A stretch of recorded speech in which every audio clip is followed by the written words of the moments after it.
to Friday. Yes, yes, yes, indeed. It is almost Mardi Gras time right here in the Riverbend on this 17th day of February, and going to be a great show for us today. A little bit different, I'm not going to lie. You know, we don't have very many opportunities no more to, talk, just you and I, and I get to tell you some things that are on my mind. We don't do it very often, but you know what the heck? It's a Friday.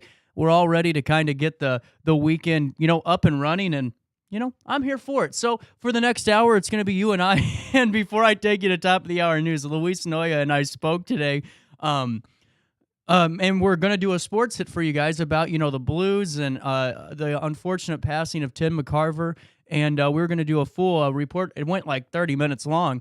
Well, it turns out that whenever we got done taping it today, because he had to go get to some other ventures, that we forgot to record the audio. So I'll be giving you your sports hit today, and Luis has the day off. So going to be that way. In the 9 o'clock and the 10 o'clock, we're going to be talking to Tara Leigh Griffin again. Going to do an educational segment on cannabis with the dispensary opening up. And, I like doing those because I think the more you normalize it, the less scary it is, and it might not be something you're into. Hey, there's a bunch of things on this show I'm sure you're not, but that's the beauty of doing this show the way it is there's always something for everybody, and it might, be something that might pique your interest if you listen into the conversation. Tara Leigh joins us at 10:35.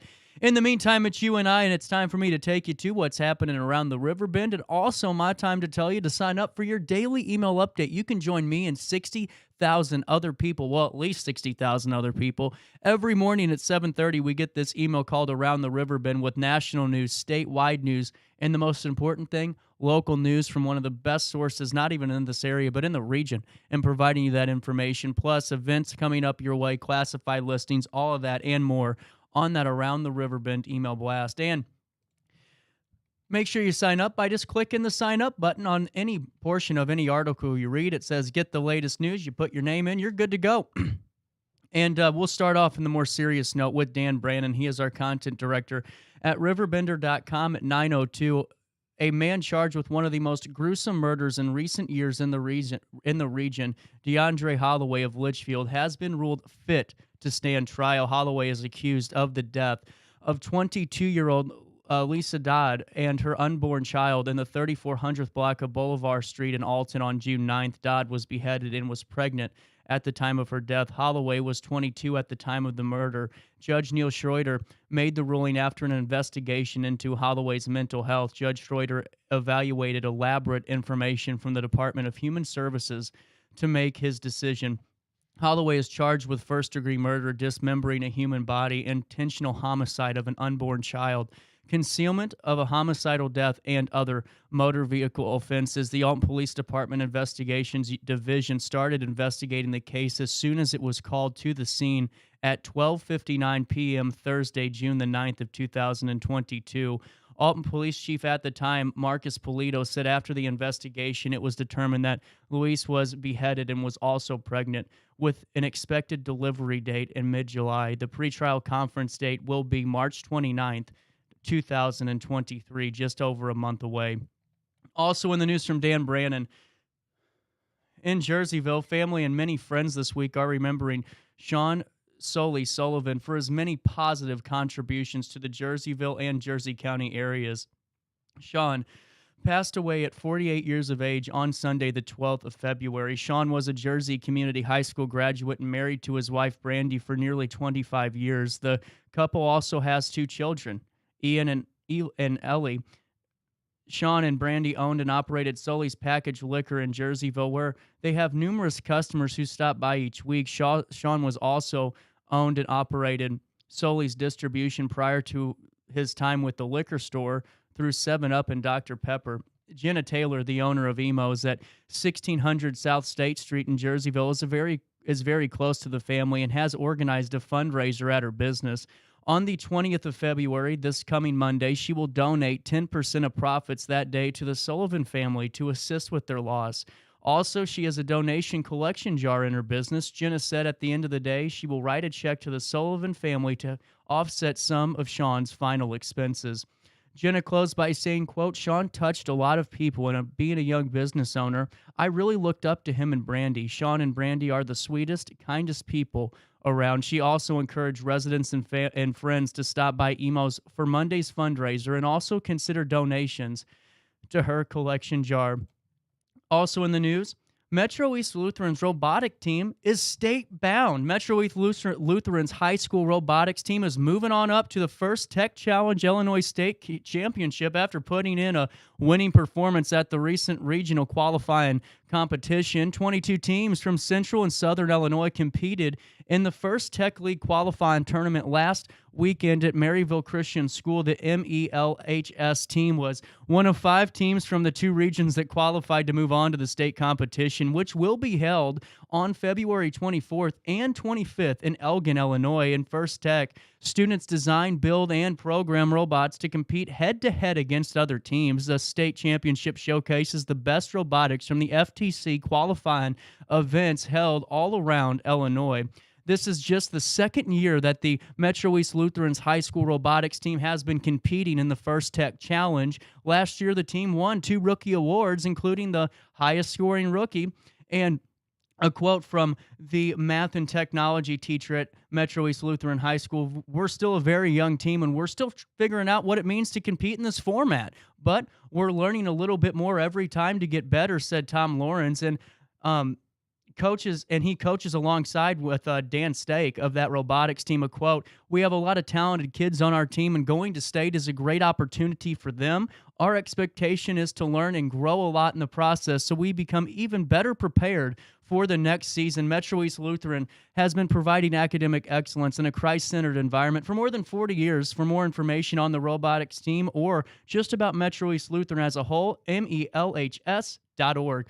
And congratulations to that team. I was actually a former robotics teammate myself for Alton Middle School. Bradley Piros has our next story as we're still taking a look at what's happening around the Riverbend. A lot of news this Friday morning. Ground broke Thursday morning at the new Godfrey Firehouse site located at 3023 Godfrey Road. Bradley Piros reports that the $6.5 million project will feature a drive-through apparatus base, medical and other supply space, and training and administrative areas such as meeting spaces, offices, and living quarters. This new 15,000 square foot facility will replace the 2 current Godfrey firehouses, centralizing them in one location, allowing for better and more efficient manpower allocation during emergency response. The owner's representative is North Star Management, and the architect is FGM Architects. SM Wilson & Co. has been selected to serve as the construction manager. Construction on the site begun since the demolition of the former Highway House Motel that previously sat on that property. The estimated that the new firehouse will be completed around the end of this year. We'll keep you updated as details emerge.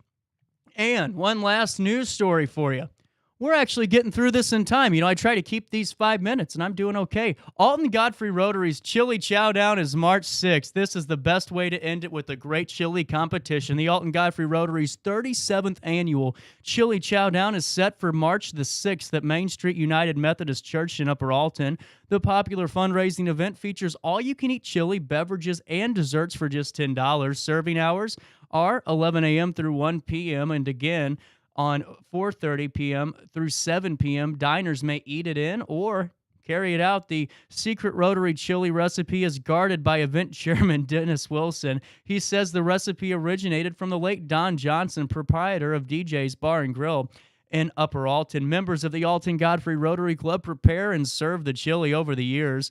The Chili Chowdown has been held at a number of venues, but in recent years has settled into its new home at Main Street United Methodist Church, which affords ample parking east of egress and plenty of room for diners. Tickets for the annual Chili Chowdown are available from any member of the Alton Godfrey Rotary Club and will also be sold at the door. The annual event raises funds for local Rotary projects, including the annual scholarships given in conjunction with the Club Student of the Month program and to students of industrial arts at Lewis and Clark Community College. To those interested in learning more about the Alton Godfrey Rotary Club may visit the club's website, altongodfreyRotary.org. The club meets Monday evenings at 6 p.m. in the meeting room at Gentlands, except for the third Monday of the month. When the meeting is held at other locations, visitors are more than welcome. And, that's a look at what's happening locally. But, there's so many people that I want to, kind of highlight on this show because so many of you guys, whether you've shared posts, whether you've, pointed an individual my way, so many of of those things that really helped me grow. And the thing I mean by that is, you could share anyone's thing. You can go on a national podcast and share what those guys are saying. But so many times I go through my Facebook feed and not in an egotistical way, but just in a very lighthearted and kind of jovial way. It's so cool to, see your guys' responses and see you sharing it because it makes me feel better about the mission of the show because, listen, there's a reason it doesn't say Nacello in the mornings. It's our daily show. It's about all of us, and it's something we should all be proud of. And when I come back, whenever we come back from break, I do want to tell you guys about the Alton girls basketball team. A phenomenal season, and their playoff rounds are just getting started. They won the regional. They're moving on. The first regional title for girls basketball since 1985.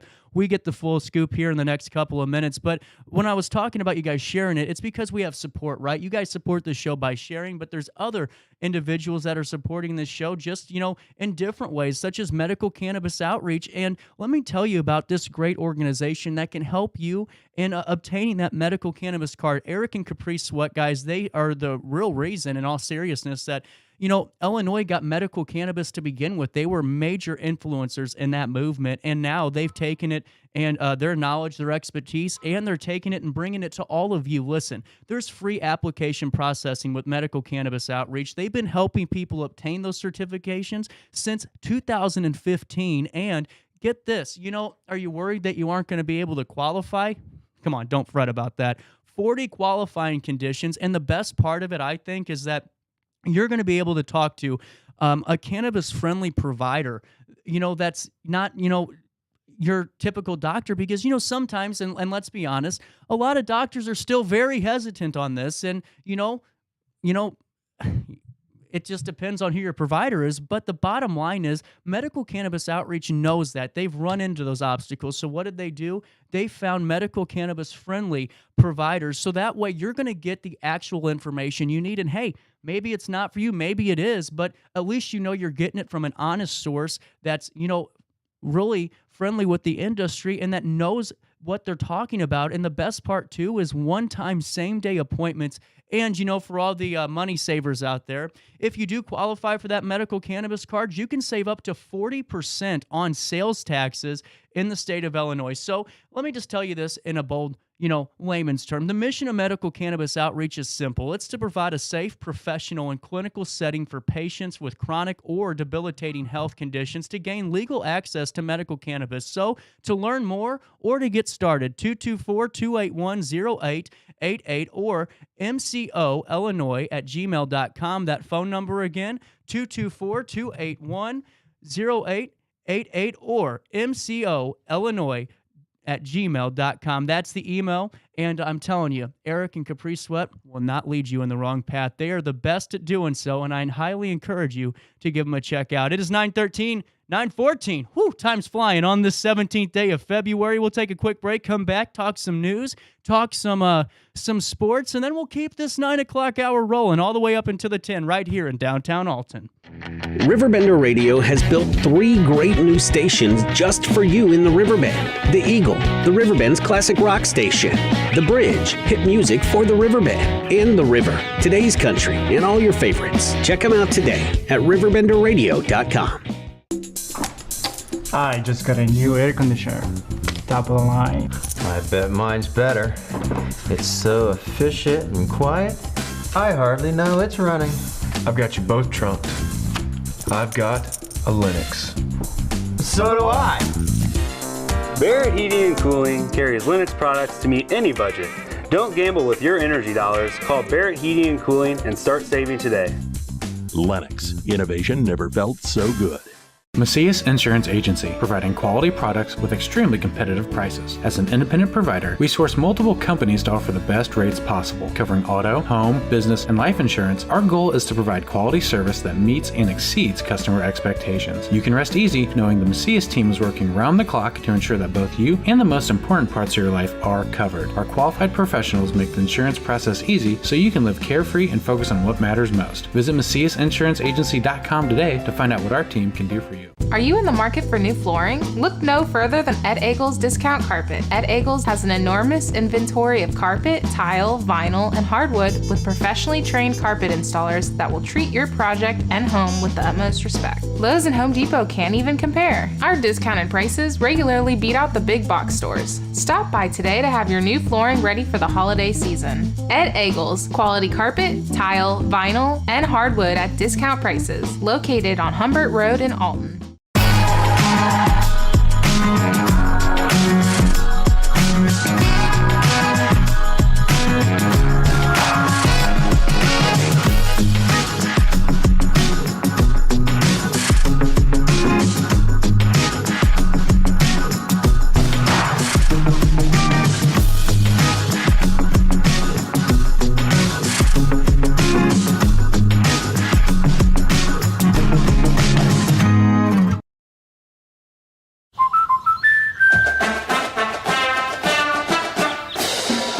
Inspiring her dreams and helping her pursue them.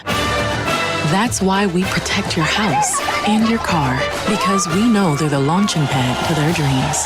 And now you can save up to 23% when you bundle your home and auto. American Family Insurance.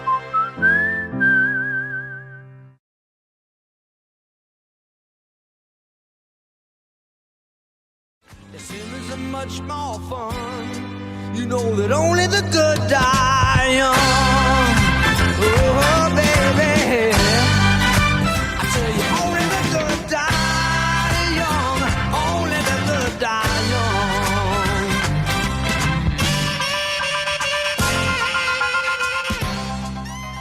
young. 9:17 right here, back on the 17th day of February, a Friday in the heart of the Riverbend, and I am ready for the weekend. And honestly, I was talking to Luis earlier. No idea that Mardi Gras was coming up. I don't know what happened. I thought it was like a month from now. I don't know if my mental clock is just wrong. But we were talking in the recording that you guys will never hear. Neither will I, because forgot to hit the record button. But that's okay. It was a great conversation, and we talked about so many things. And I brought up to Luis, and I'm sure you guys are interested, that Layla Blakeney is a senior at Alton High, and she's been on this show a couple of times talking about the girls' basketball team and how great of a season they're having. Well, get this. During last night, they captured their first regional title since 1985, and Layla was also scored her 1,000th career point during that contest, and that's a huge accomplishment. So you're probably at school right now and your family's probably working, but I just want to say, if you ever watch this, congratulations on 1,000 career points. That's really impressive no matter what level you're at. So congratulations, and a big shout out to the Alton girls basketball team. Just phenomenal. And, really excited to see this team in the playoffs. And I know you guys are too. And it was so cool last night just to watch the game, and Riverbender, and I say this all the time, even before I worked here, was always, to me, the best source for anything local, because you got it. It was right in your face, whether it was, on a stream, Dan Brandon, one of the best reporters in the region, on the team, really providing great resources to all of us. But last night, just to sit there and go through Facebook and see, RiverBender.com is live, and click on it and go, it's the basketball game. And so many people watched, and to get a phone call, this is the best part of it, was from my 10-year-old cousin Kinsley. She and my grandma were watching the game together, and I spoke to them on the phone. They gave me a call, and they go, they just won. We watched it on Riverbender. And to me, that's what it's all about. And it brings a smile to my face. And yesterday even, I was, kind of going through the video section of the website, and I decided, because as you guys know, my dad coached Alton High for a very long time, and I decided to type in, Alton girls soccer, and I found the coolest thing from 2010, over 13 years old, And there I am, a little CJ Nasello on the bench with my dad coaching, and and it was so cool to see. It was the night that Marquette and Alton did their senior night at West, and at the time Hope Solo was there, and they had all this really cool stuff going on, and just to see things like that, and honestly, after kind of going through that yesterday, it made me realize truly how great of a resource Riverbender is to really have, just an opportunity to kind of always have that chance to reminisce a little bit, to enjoy the past, enjoy those memories that, make this community so great, because, there's always things that go wrong.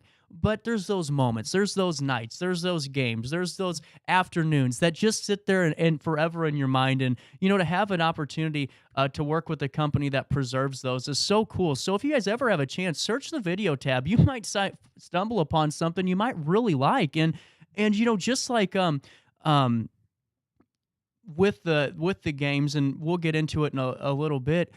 John Hendrick, the boss upstairs, had the opportunity to talk yesterday to a former employee of the Duncan Foundry, and I put it out there on the Alton, Illinois area history page, and one of the best groups in the area if you aren't joined there. And just to see the reaction, and just to see how so many people, even on the Riverbender page, loved it. And that's what really we're all about. It's that daily dose of local in every avenue possible. I'm going to play that interview with Ernie here in just a couple of minutes. It's only a few minutes long, but I know that you guys will enjoy it. And but first, I wanted to take you to, and this is something Luis and I were going to talk about, and Dan Brannon did an excellent job on this, and that was the passing yesterday of broadcasting legend and Hall of Fame player Tim McCarver.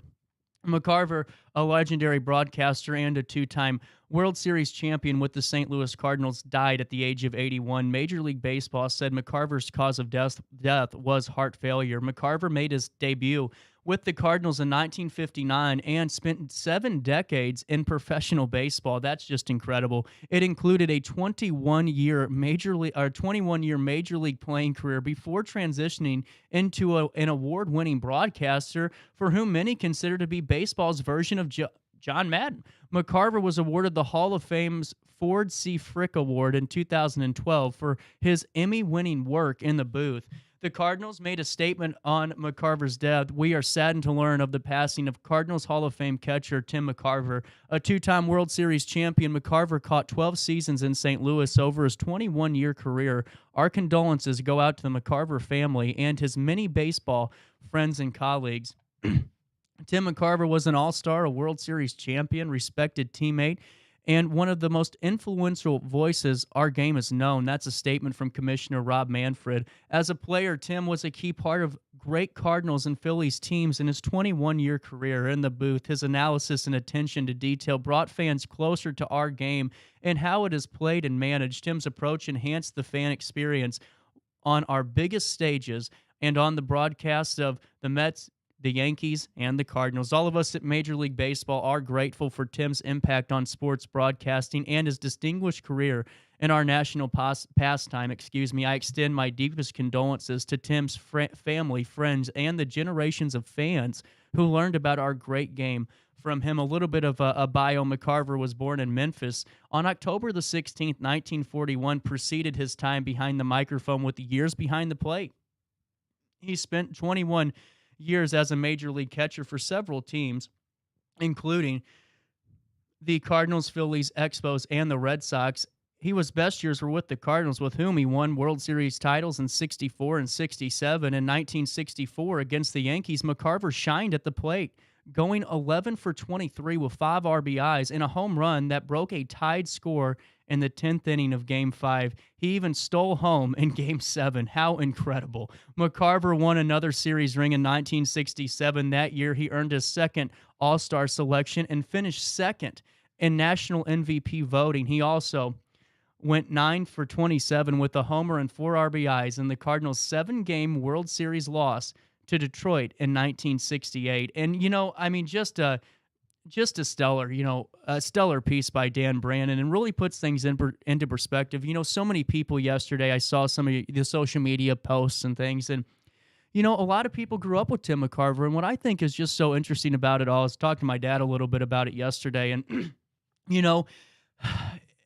to sit there and, a Carlton Fisk, he leaves with him because he's going to be his personal catcher. And then there's so many different little things about Tim McCarver that really just, that I'm always going to kind of remember. And I wasn't alive whenever the Deion Sanders thing happened, but just to see that, there was a guy that truly believed in what he was saying, if that makes sense, where he never, if the whole Deion Sanders thing, just holding him accountable. And they go, oh, Deion got the best of him. I don't think so, because he shook Deion Sanders. And Tim McCarver might have, was also really good at knowing what play was coming. I mean, so many times, and you listen to him and Dan McLaughlin in the booth, they were great together. They were one of the best pairings, I think, because Dan let Tim talk, and Tim let Dan tell this, call the game. And it was the best, to me, one of the best partnerships in broadcasting. And it's a huge loss. And, so many people, just, grew up with Tim McCarver here in the area, and a great legend,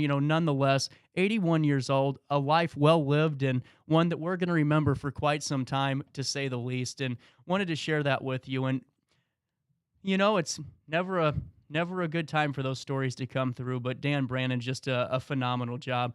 9:26 and a little bit of change. I'm going to take you to that conversation that John had with former Duncan employee Ernie in just a couple of minutes, because honestly, it was so good. And I don't know if I even want to play the darn thing, because if I play it and you guys like it, I might be out of a job. Boss man might be coming down to fill my shoes here. Well, honestly, he probably doesn't need any, to fill him. He's doing a pretty good job himself. It was a great interview to hear that insight from somebody that lived it and to hear those cool stories. So what I'll do now, just to transition a little bit, well, we're going to be taking you to that conversation that John Hendrick, owner of RiverBender.com, had with Ernie, a former employee of Duncan Foundry, right over in Alton, Illinois.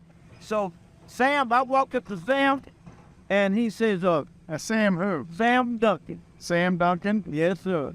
I walked up to him, he says, you need a job? I said, yes, sir.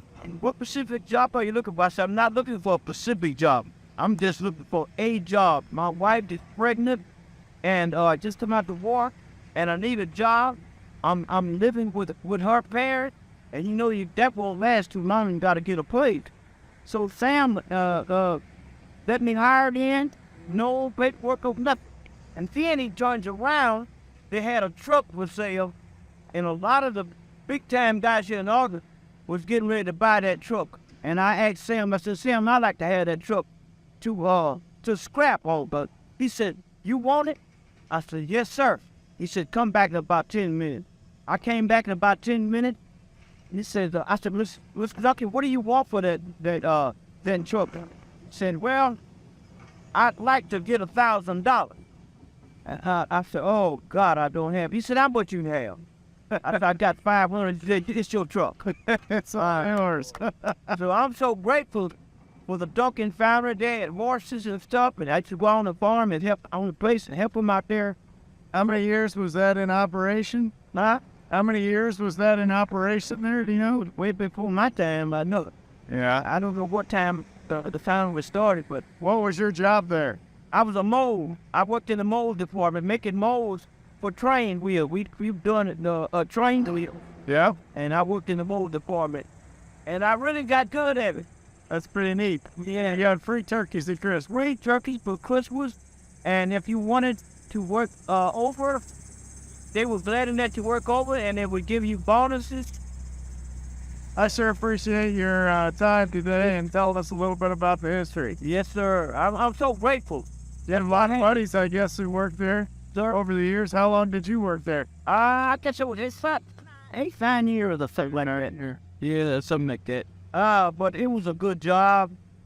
It took care of our families, other people. Oh, man, guys from all over came here to get a job, man, because they know that they were going to get a job. Yeah. Yes, sir. So I'm grateful to the Duncan family. May God bless all the siblings wherever they are. This is Ernie Griffin, and I still love Sam Duncan. All right. Thank you very much. For the biggest selection of pre-owned cars, trucks, and SUVs in the Riverbend, visit AltonToyota.com or stop by their location on the Homer Adams Parkway in Alton. Winner of the prestigious President's Award, Munganast Burkhardt Alton Toyota knows how to treat their customers, and they will help you find the vehicle that is perfect for you. For years, Munganast Toyota has been a fixture in the Riverbend, and now Munganast Burkhardt carries the tradition. New name, but the same great service you've come to expect. Macias Insurance Agency, providing quality products with extremely competitive prices. As an independent provider, we source multiple companies to offer the best rates possible. Covering auto, home, business, and life insurance, our goal is to provide quality service that meets and exceeds customer expectations. You can rest easy knowing the Macias team is working round the clock to ensure that both you and the most important parts of your life are covered. Our qualified professionals make the insurance process easy so you can live carefree and focus on what matters most. Visit MaciasInsuranceAgency.com today to find out what our team can do for you. RiverBender Radio has built 3 great new stations just for you in the Riverbend. The Eagle, the Riverbend's classic rock station. The Bridge, hit music for the Riverbend. And The River, today's country, and all your favorites. Check them out today at RiverBender.com. Are you in the market for new flooring? Look no further than Ed Eagles Discount Carpet. Ed Eagles has an enormous inventory of carpet, tile, vinyl, and hardwood with professionally trained carpet installers that will treat your project and home with the utmost respect. Lowe's and Home Depot can't even compare. Our discounted prices regularly beat out the big box stores. Stop by today to have your new flooring ready for the holiday season. Ed Eagles, quality carpet, tile, vinyl, and hardwood at discount prices, located on Humbert Road in Alton. You won't find a better health club than Nautilus Fitness Center. More cardio, more free weights and equipment, more classes, a swimming pool, and more. If you're serious about your health and want to make a change, then stop thinking about it and visit Nautilus Fitness Center on Industrial Drive in Alton. Don't fall for the hype you get from the other health clubs. Nautilus is the Riverbend's premier health club. Has been for years and will be for years to come. Get to Nautilus Fitness Center and get started on a healthier new you.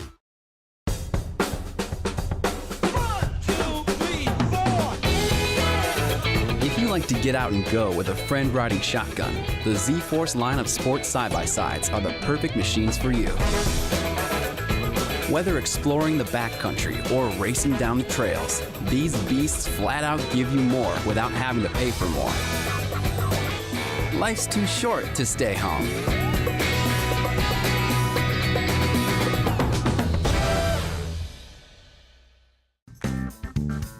Has free checking become a thing of the past? Not if Liberty has anything to say about it. With 3 free personal checking options and even a free business checking account, free is alive and well at Liberty Bank, the local bank that gives you free checking choices and more cashing in your pocket. Bank locally, bank Liberty. For more information, visit www.bankliberty.com.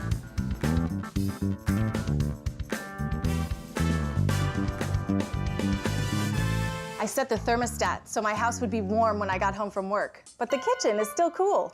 At Barrett Heating and Cooling, we stand behind every Linux system we sell. My dealer said he'd take care of everything. At Barrett Heating and Cooling, we understand everyone wants prompt, professional service. Turns out it wasn't my furnace after all, just a little something blocking the vent. Pretty smart dog if you ask me. For service you can count on, call Barrett Heating and Cooling. Lennox, innovation never felt so good.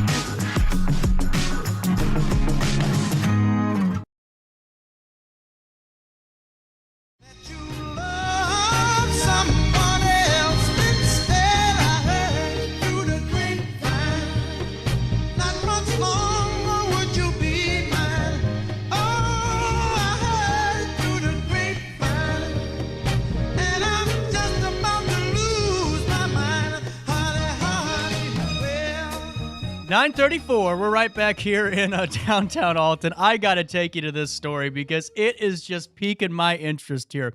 Okay, so you know that we have a really good prep team. I talk about it all the time and how I get sent really cool stuff that's unique. Well, I'm going to take you to this, okay?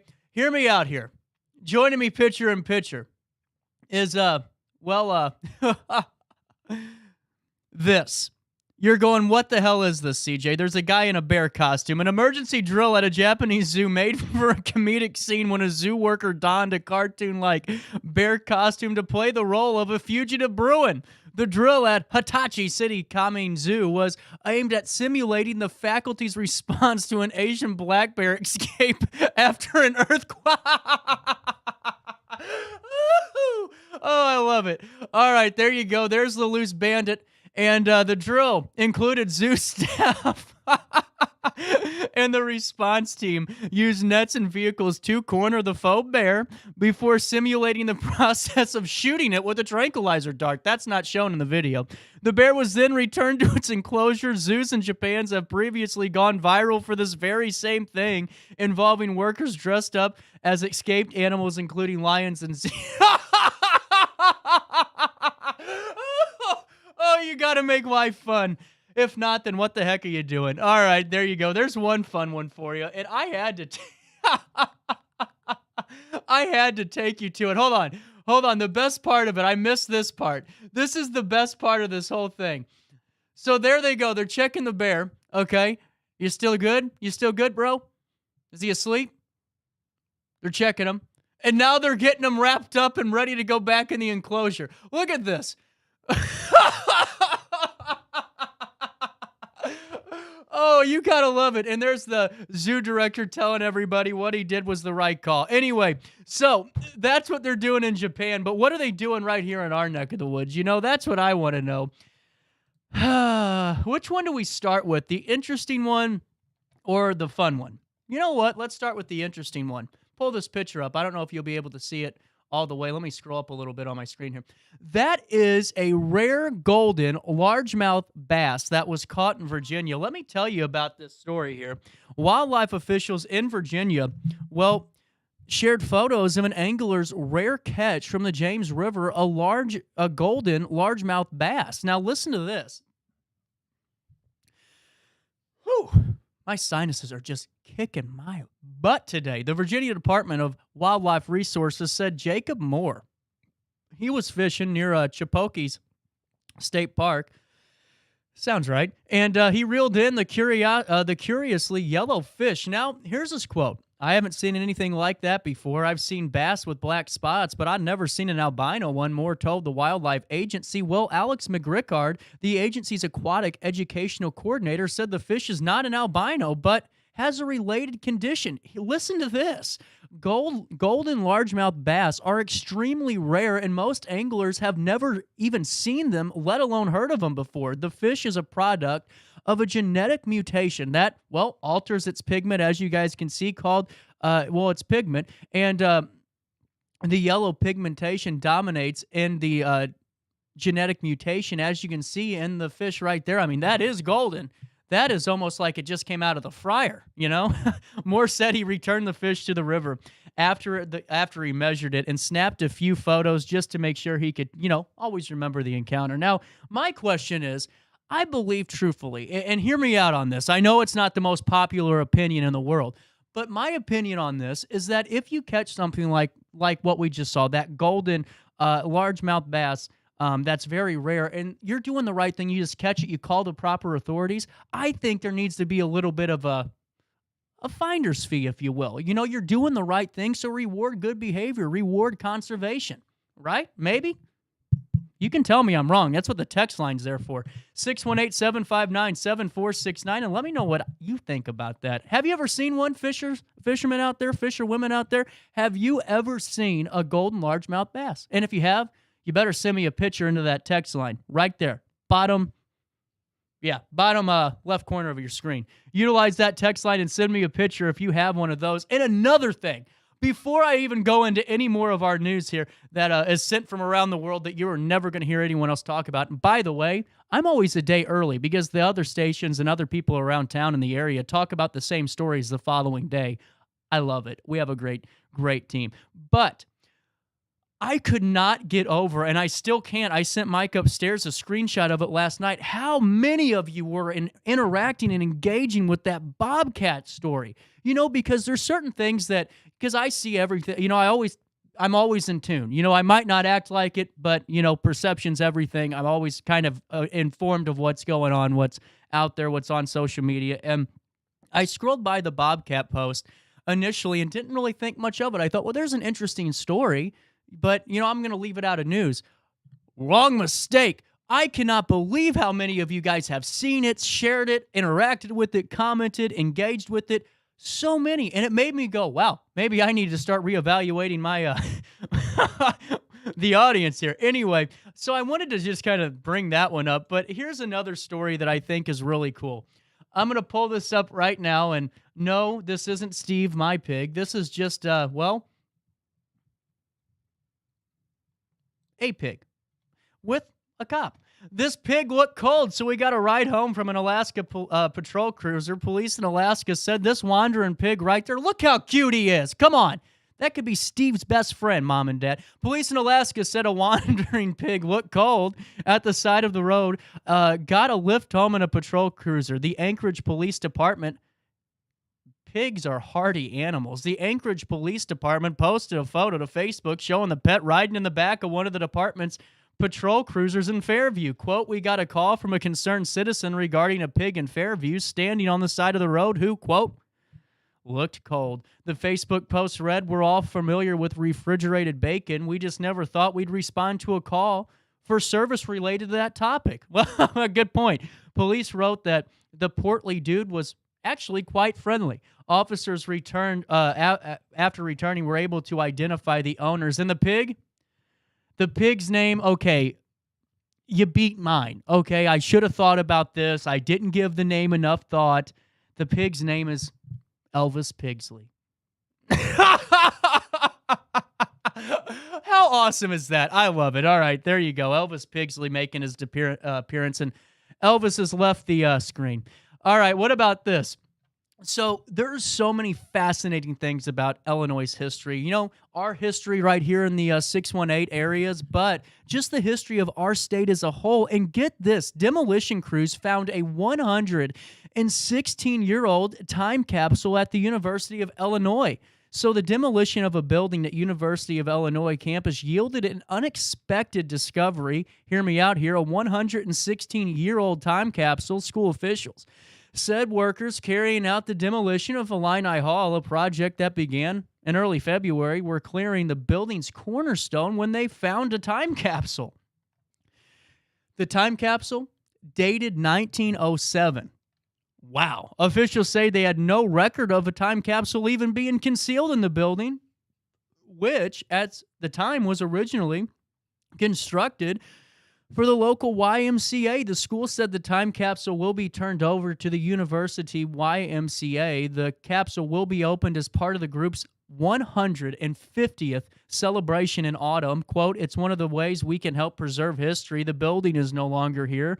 We've documented the building historically that is a part of the building that Y can keep as far as their heritage. Dennis Craig, the school's historic prevention officer, told the local affiliate the Y, while they're not a part of the university directly, they've been an influence on this campus for all these years too. How awesome is that? Now, I got to get the exclusive here. We got to figure out what's in this time capsule. That's our goal. You and I. Looking at you, listener. That you and I go in the meantime, because we have until autumn, but we need to figure out what's in the time capsule. I'm going to call you a Violet, see if we can get a teaser. If you went there as an alumni, well, hey, help your local talk show host out. And we'll figure out what's in there before everybody else, because now my my interest is piqued. All right, I got two more stories for you, one really good one and one really bad one, so I'll let you pick. Actually, I won't. What about this? So, you know what? Let's do the bad one first. A South Carolina man was preparing to leave vacation. And, what do you guys do when you're ready to leave vacation? How long do you guys take to prepare? Is it a week? Is it 2 weeks? Are you the month-long packer that you want to make sure everything's done a week before so you don't have to think about it? I can't do that, because even though I might have everything there, I start to paranoid myself, because I am so good at, pushing things off, procrastination, if you will, and I'll have something packed for 2 weeks. But the week leading up to the trip, I'll unpack and repack 45 times just to make sure I have everything. Because then I go, oh wait, I don't. Got to check again. You know what I'm saying? So I can't do the month-long packing, but I can tell you that that a lot of people do. So when you leave for vacation, 618-759-7469, are you packing the day before, the week before, the month before? What's your method? And how many bags do you take? And, how long's your average trip? A lot of questions, but it all, makes sense at the end. Anyway, South Carolina man's preparing to leave, packs his bags, gets his luggage going, he's already, checked out the local, restaurant and bar scene to where he's going. And, he had one more stop to make. He had to go buy a bag of ice. Yeah, I know. He had to go buy a bag of ice. So he goes to the public store in Maldine and bought the ice. Well, then decided, why not? In the store, man saw a Gold Rush scratch-off ticket and decided, what the hell, throw some money in it. Let's buy one. I'm going on vacation. Might as well start it off on the right foot. Maybe I win $100. Maybe I win $5. Maybe I win nothing. Oh, maybe I win $300,000. The man rushed to the lottery claim center in Columbia to collect his prize. Before the office closed that day, the player was able to cash the ticket and head home so he could depart on time for his trip. That's impressive. That is impressive. That's like a video game mission. You know what I'm saying? That is so cool. So listen to this. The winner already has plans for his prize money. Quote, I'm debt-free. Congratulations to the winner in South Carolina, even though I'm very jealous because I still can't even win $5 on one of those darn things. I'm telling you, it's just not for me, Certain things aren't for certain people, but you know what? A story is perfect for a feline. A stray cat wandering in Kansas turned out to have gone missing 2 years earlier. Wow. Listen to this story. This is a good one. I love it. A stray cat was found wandering in Kansas. Get this. It turned out to have gone missing 2 years earlier. The worst part of it, 1,400 miles away in Florida. Yeah, this cat was missing in Florida and turns up in Kansas. Hear me out on this. The Prairie Village, and they know it's the same cat. I know what you're thinking at home. No, this is legit. The Prairie Village Police Department said a local resident caught a stray cat wandering the city streets and took the feline to be scanned for a microchip.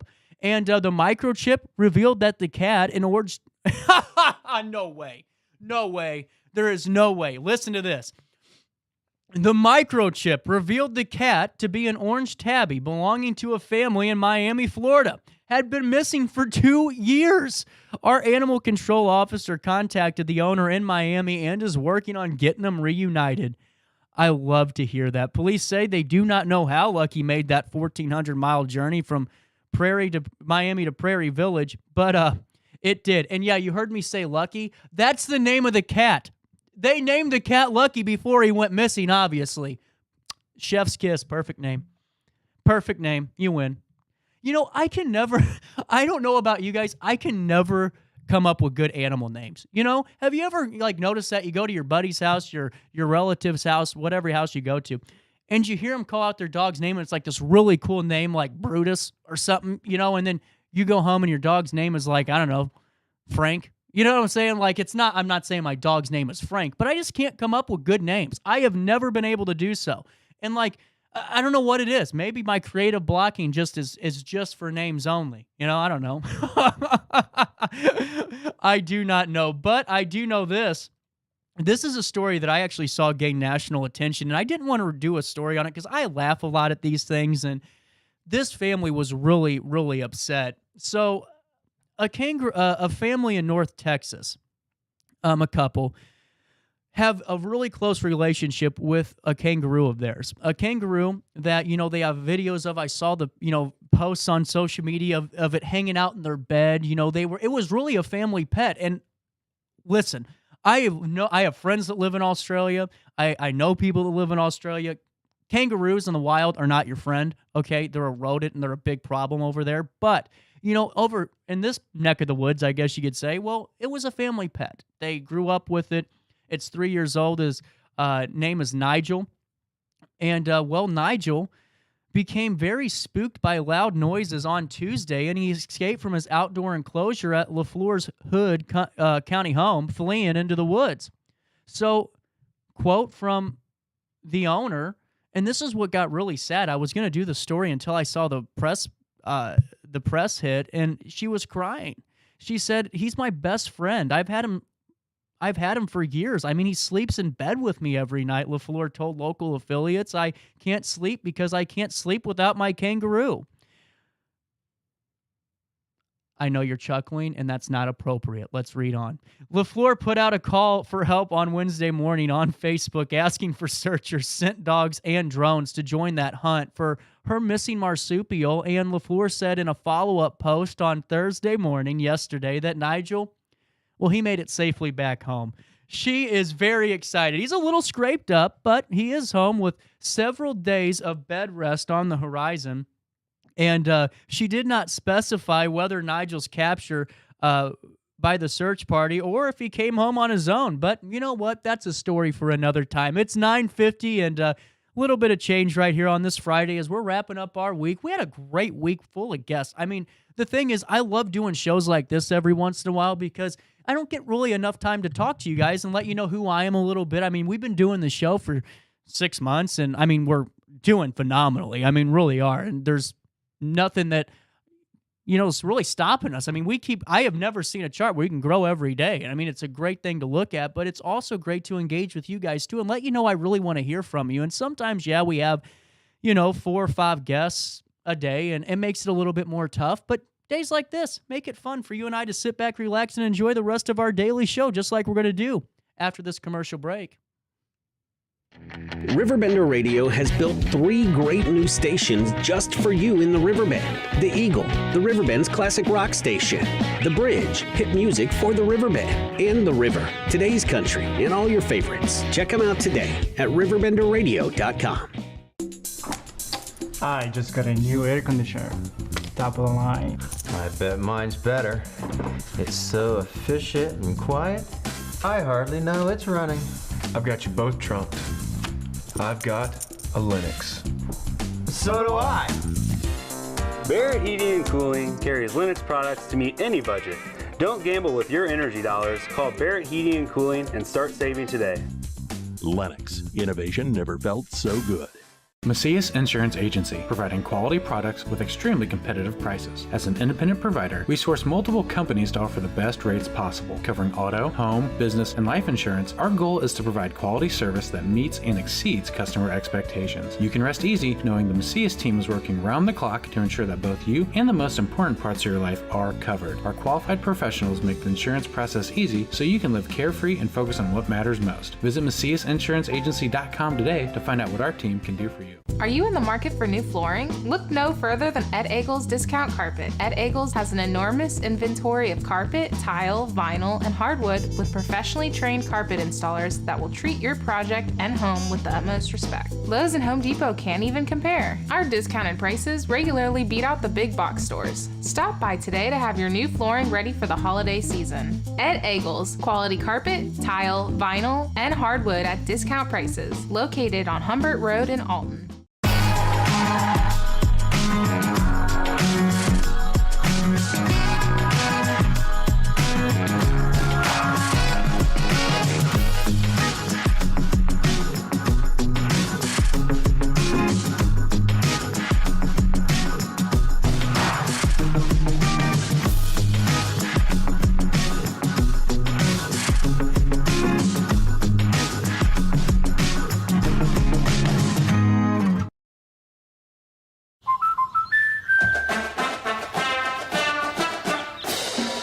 Inspiring her dreams and helping her pursue them.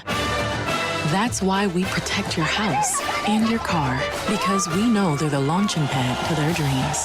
And now you can save up to 23% when you bundle your home and auto. American Family Insurance.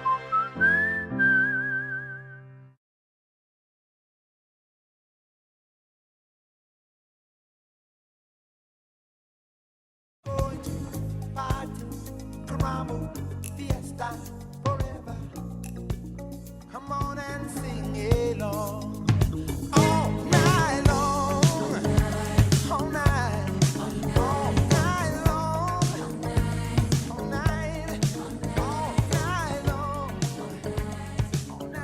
is 9:54 as we are wrapping up this 9 o'clock hour right here in the heart of the Riverbend. Hey, are you on Roku TV? You know you have one. I know you do. Well, download the Riverbender app on your Roku TV and take me to the big screen with you. You can sit there every morning. If you're retired, if you aren't yet, if maybe you're working right now and you're watching the replay at 9 o'clock at night, well, hell, throw this on your TV. Pour yourself a glass of wine, maybe a cup of coffee if it's morning, or throw a little amaretto in there for all the true coffee drinkers out there, and watch us on TV. Then you're good to go. We are adding more and more. I am so excited for the growth of this company. We are firing on all cylinders, and I'm glad you're along for the ride with us. You're watching the growth of this, right? Look at where we started. Okay. You know, a C, so. But where we are now, life's good, and it's really all because of your guys' support. You know, I want to take you to a local story that is a little bit more north, but has a very awesome local tie-in. The Millikan University wrestling team ended their 2023 season in the top 25 in the National Wrestling Coaches Association Division III rankings in regular season poll, number 6, released on February the 15th. Now, let me read on here. The two Millikan wrestlers, these sinuses, I'm sorry. These two Millikan wrestlers are in the NWCA individual national rankings. Junior Zach Blasioli is from East Alton Woods River High School and is ranked second in the country at 125 with a 20-2 record. How awesome is that?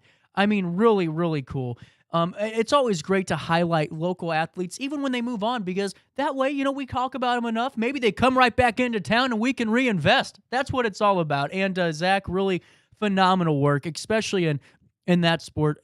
Wrestling, in all seriousness, and I played soccer, you know, I got to see the ins and outs of how a football team trains, even though I was the kicker, so I got, you know, a little bit of a pass on a lot of that. I only kicked my senior year, but I still got a pass in practice. Eric Dickerson was nice to me, but, you know, just to see, you know, how the wrestlers trained and seeing all of them in school every day, you guys really have no idea. I would be in math class, and there would be the wrestlers in there with a gallon of water, you know, sitting there drinking it constantly and making sure they're hitting all their weight and they're hitting their goals and they're cutting. I mean, the mental aspect of that sport is truly incredible. And to be a student athlete at a university and to be able to compete at a very strong level in the NCAA and become so prominent that you're ranked number 2 in the nation in terms of Division III rankings is phenomenal. And I mean really phenomenal. So, Zach, you probably aren't going to hear this, but maybe your family will. So pass it along. RiverBender.com and our daily show are very proud of your accomplishments. And thank you for putting the Riverbend community in that light with you and making all of us proud down here in the 618. And one last little bit of just topical stuff, just because on Monday, as many of you guys know, we will be celebrating President's Day. Well, the state of Illinois will be. I won't. I'll be in the studio with you. Illinois Secretary of State is alerting customers that all offices and facilities will be closed in observance of President's Day. Let me take you to this. Offices and driver service facilities, including the DMV, are going to be operating on a Tuesday through Saturday schedule and will be closed on Saturday, February 18th. So they'll be reopened next Tuesday and be open until next Saturday. Let's see. All other offices and facilities will be open for business on Tuesday, the 21st of February, and individuals can visit the Secretary of State's website, ilsos.gov, for online services, including checking eligibility to renew their driver's licenses online or applying for a duplicate driver's license or renewing those license plate stickers. All of that can be done at ilsos.gov. And make sure, just a mental note, because, you know, it's an obvious thing, but I forget the obvious. I'm one of those people. I have no luck. I have no luck when it comes to remembering the obvious. Like, there was one time, it was a major holiday. I think it was like New Year's Day. It was a couple of years ago. I went to the bank. I just got up and treated it like a normal day because I don't go out on New Year's. I just, you know, I'm not the, you know, old hat that goes, oh, it's amateur hour, even though it is. I just, you know, just don't go out. I just think it's better to stay home with some family. And, you know, got up, went to the bank, going, what the heck? Is everyone not working today? They decided to close the branch. It took me 3 hours to realize it was New Year's Day and things were closed. I don't know. I got some splaining to do. But it's 9:59 and a little bit of change. So we're going to take a break, grab a cup of coffee. We got 4 minutes to kind of sit back, relax, and get ready for the 10 o'clock hour of our daily show. So I'll see you then, right after this.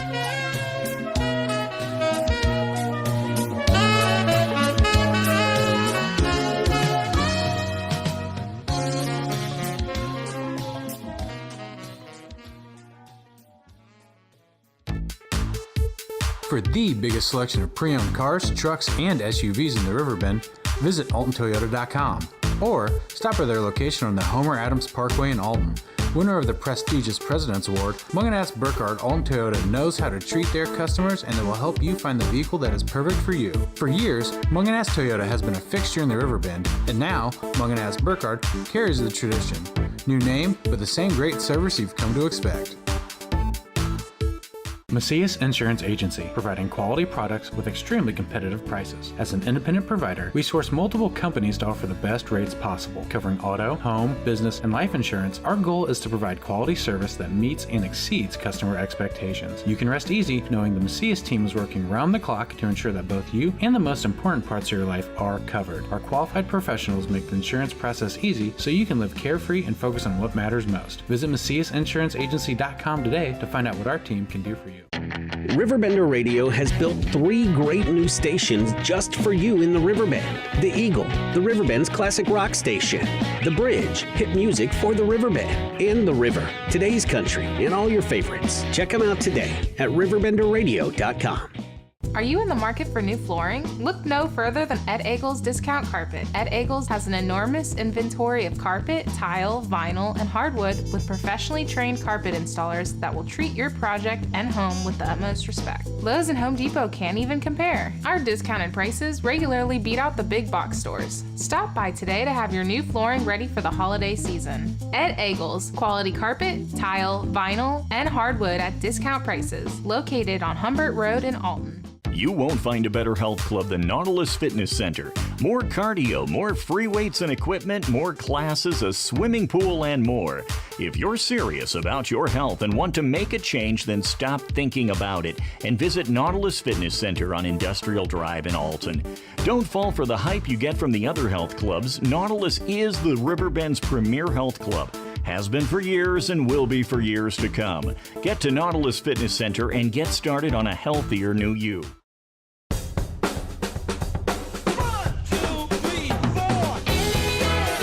If you like to get out and go with a friend riding shotgun, the Z-Force line of sports side-by-sides are the perfect machines for you. Whether exploring the backcountry or racing down the trails, these beasts flat out give you more without having to pay for more. Life's too short to stay home.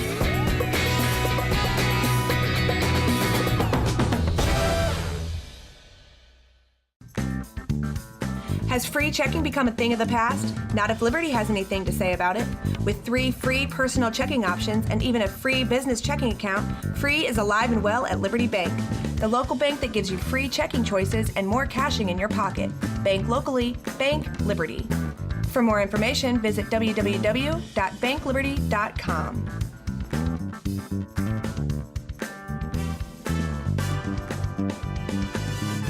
I set the thermostat so my house would be warm when I got home from work, but the kitchen is still cool. At Barrett Heating and Cooling, we stand behind every Linux system we sell.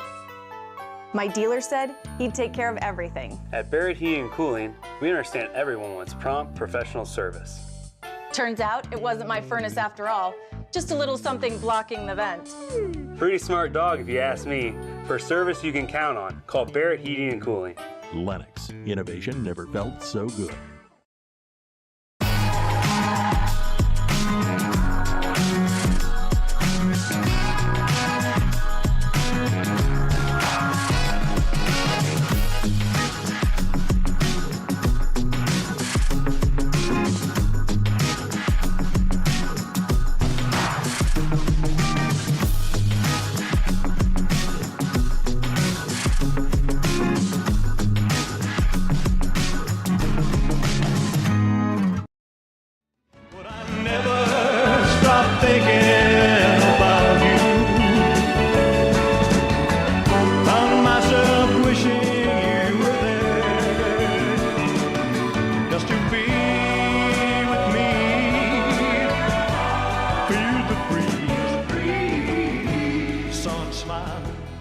dude. Oh, little Elvis never hurt nobody at 10:04 on the 17th day of February. We are rolling right now. What a great first hour of just, you and I kind of hanging out and having some fun. I think it's kind of cool to do this. Not every time, obviously, because we got a lot of people to talk to in this town, but, just to be able to sit there and chit-chat a little bit. I appreciated all the text line, kind of lighting up, having some fun, and responding to those very outlandish news stories. But right now, it's time to get a little bit more serious. It's time to take you to what's happening around the Riverbend at 10:05 here on this Friday, February the 17th in downtown Alton. And Dan Brannon is reporting, he's our content director, that a man charged with one of the most gruesome murders in recent years in this region, DeAndre Holloway of Litchfield, has been ruled fit to stand trial. Holloway is accused of the death of 22-year-old Lisa Dodd and her unborn child in the 3400th block of Bolivar Street in Alton on the 9th of June 2022. Dodd was beheaded and was pregnant at the time of her death at her home. Holloway was 22 at the time of the murder, and Judge Neil Schroeder made the ruling after an investigation into Holloway's mental health. Judge Schroeder evaluated elaborate information from the Department of Human Services to make his decision.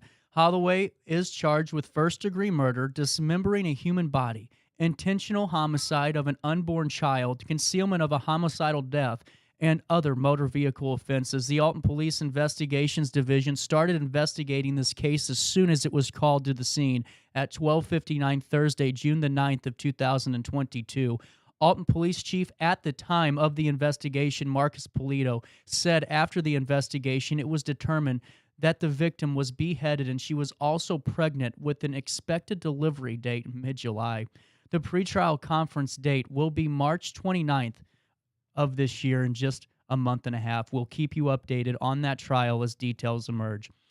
Also in the news today, from Dan Brannon again, in Benton, a United States District Court judge sentenced a Freeburg woman to a 15-month prison sentence after she admitted to committing bank fraud while employed at St. Teresa and St. Luke Catholic parishes in Belleville.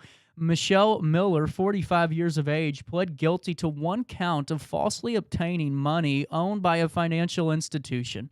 In addition to her prison sentence, she will be receiving 2 years of supervised release and is ordered to pay $153,000 in restitution. The defendant selfishly chose to put herself and her greed over the needs of the students, parishioners, and the religious community at St. Teresa and St. Luke.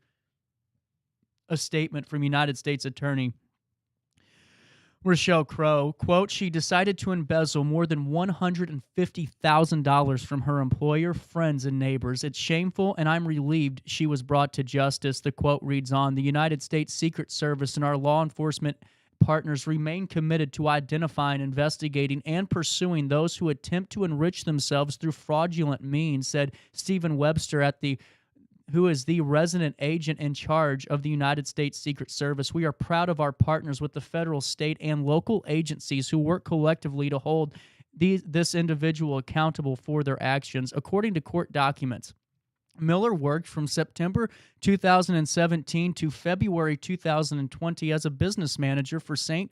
Teresa Catholic Church as well as St. Luke Catholic Church. During her time as an employee, she was an authorized signatory on both banks' accounts and wrote numerous checks payable to herself. In total, she stole an estimated $153,940.38. To conceal her fraud, Miller forged signatures and made false bookkeeping entries. Then, investigations conducted by the United States Secret Service and the Belleville Police Department, as long as this case was prosecuted by Assistant United States Attorney Peter Reed, led to the conviction and sentence of the case. Also in the news today from Dalton Brown, who I want to give a shout out to at top of the hour news for providing the community more insights on the interviews that we do conduct here on this show. Just to reiterate the conversation I had with SIUE Codes just a few days ago, the program is looking for you. That's right, all of you Alton residents to interview about your lives, your work in the community, and we'll compile those interviews into a digital story or a short video as part of their community storytelling project. Interviews will be conducted tomorrow, the 18th, and 4 30-minute time slots are available from 10 a.m. to 12 p.m. Interviews will be held at the Alton YMCA, the Alton YMCA, located at 304 East 3rd Street in Alton. You can fill out the form that's online on RiverBender.com to sign up and choose that time slot. Students in the Codes program recently joined me right here on The Daily Show to discuss the project and the work they've been doing.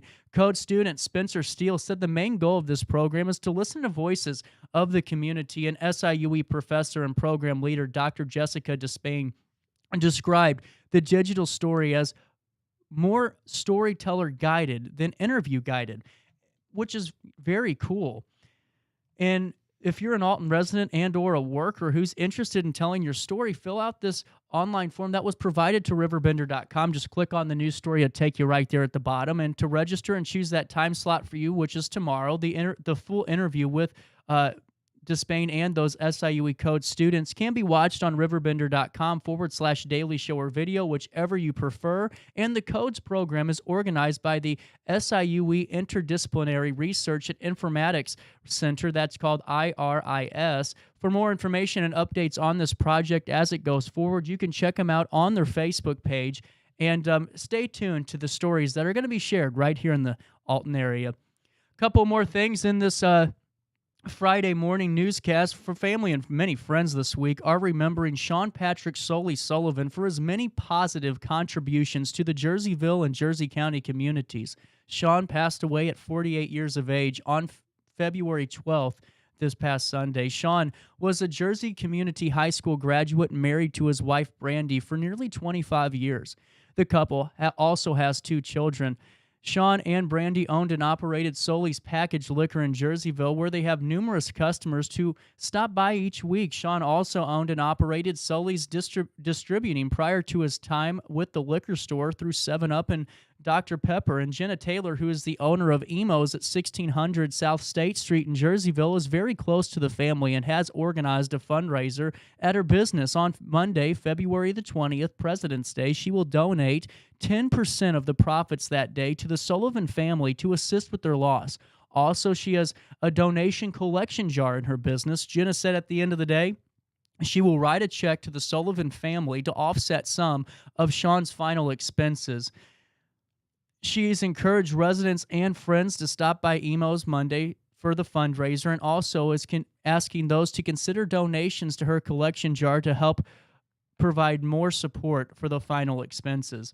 Also in the news, as we wrap up this newscast on this Friday, we wrap up the week of news. From Dalton Brown, another great story. Students in Jerseyville students in the Jersey Community High School Career and Technical Education programs, led local business people on tours around the school during an open house for local businesses on February the 15th. Workforce Development Coordinator Erica Heitzig said the event, quote, exceeded everyone's expectations with a large turnout from the local business community. How cool is this? Quote, our goal was to try to get 30 local business people through our door, and we ended up with 48. I think everyone left very impressed, definitely shocked, and surprised with everything we have to offer right here at Jersey Community High School. There were several stops along the way, and the student-led tour showcased some of the amazing things happening on a typical day at Jersey Community High School. Eighth graders worked in wood classes, while freshmen worked on 3D printing during their industrial orientation. Advanced construction students were building the set for the school's upcoming Charlie Brown musical. And other highlights of that tour were the media center, including the library, maker space, books and brew, coffee shop, as well as a computer science gaming room, and the computer science courses, machine, auto, and welding classes, the science department, including a student-built terrarium. That is awesome. Students in food classes were baking cookies, while art students made projects out of paper mache, and attendees also got to see the Jersey Community High School Band and Choir in the Fine Arts Department, students receiving the CPR certifications in their health classes, and so much more was on display during that open house. Definitely showcasing the best of the high school. Stan and Shirley Sinclair of Sinclair Foods were 2 of the business people in attendance, and Shirley said, quote, They were very impressed. Their student tour guide, Alex, worked part-time at Sinclair's over the summer. How cool is that? And the Sinclairs have been a longtime supporter of Jersey Community High School. Quote, Stan and I enjoyed the tour of the high school building and facilities so much. We were very impressed by everything available to the students to prepare them for daily living, as well as college preparation. Alex, our tour guide, is an awesome young man. Heidsieck said she's happy to give any local business a tour of the school anytime since great things are happening each day at Jersey Community High School. She also added that the program is always looking for partnerships with local businesses, including job shadowing, internships, field trips, guest speakers. And hey, if you're a local business and you might be interested, well, email Erica, that's ERICA.HEITZIG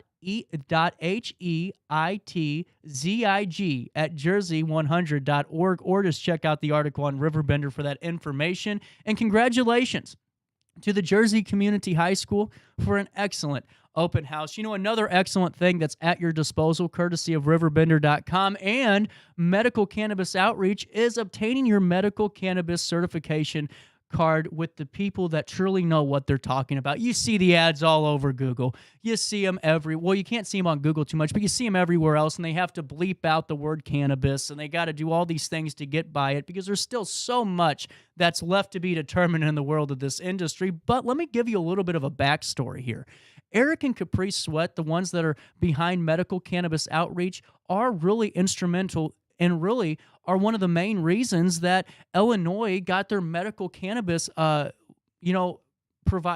medical cannabis legalized in this state. They are really one of the main reasons. I mean, they were through the thick of it all. They've done this, and they truly have the expertise because they're the ones that helped, create the law that we know today and really help out with that. And let me tell you more about Medical Cannabis Outreach here. This isn't your run-of-the-mill. This is a company that helps people in multiple states, and they're providing the service right here to you. Think about this. So Medical Cannabis Outreach has been helping people obtain certification since 2015. And the best part, well, there's like 10 best parts, but let me get to best part number 1.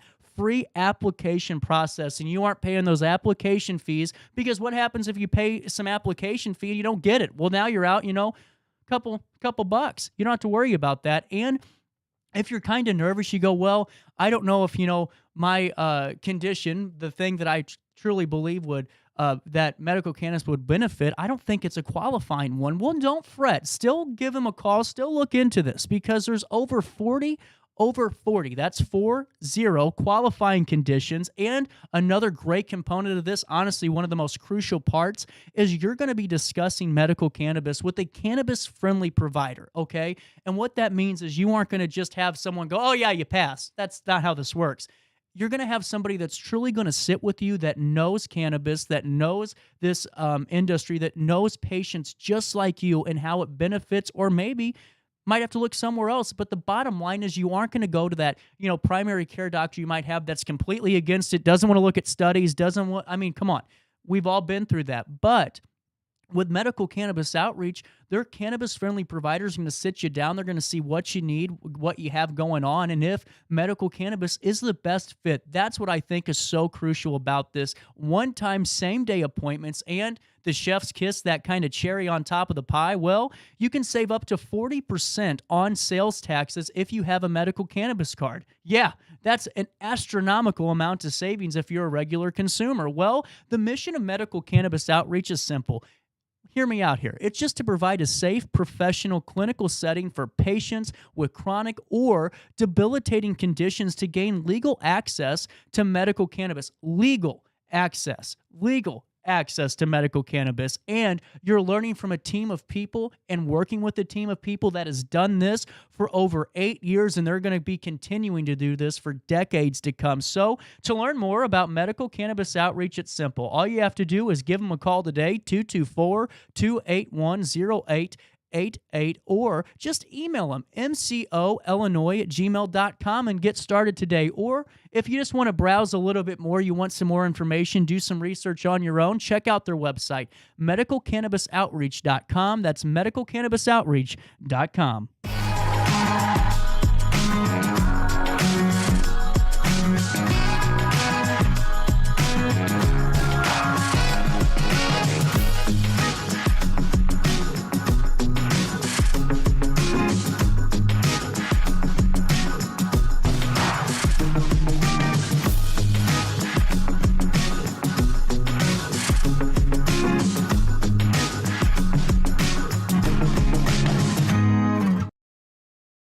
You won't find a better health club than Nautilus Fitness Center. More cardio, more free weights and equipment, more classes, a swimming pool, and more.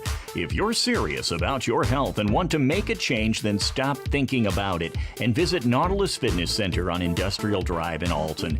Don't fall for the hype you get from the other health clubs. Nautilus is the Riverbend's premier health club.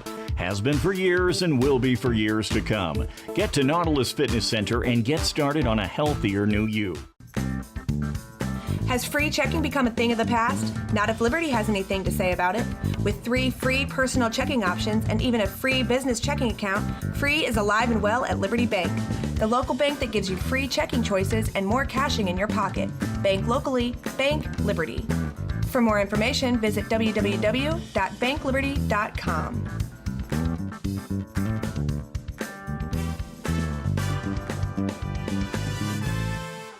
Are you in the market for new flooring? Look no further than Ed Eagles Discount Carpet. Ed Eagles has an enormous inventory of carpet, tile, vinyl, and hardwood with professionally trained carpet installers that will treat your project and home with the utmost respect. Lowe's and Home Depot can't even compare. Our discounted prices regularly beat out the big box stores. Stop by today to have your new flooring ready for the holiday season. Ed Eagles, quality carpet, tile, vinyl, and hardwood at discount prices, located on Humbert Road in Alton. When it comes to the C-Force line of ATVs, there truly is a seat for every behind. Whether you want to get started with the easy-to-ride C-Force 400 or ride with the big boys on the C-Force 800 XC, you'll find the right machine for you and your wallet. RiverBender Radio has built 3 great new stations just for you in the Riverbend. The Eagle, the Riverbend's classic rock station. The Bridge, hit music for the Riverbend. And The River, today's country, and all your favorites. Check them out today at RiverBender.com. Yeah, I love a rainy night. Ooh, I love a rainy night. Yeah, I love a rainy night.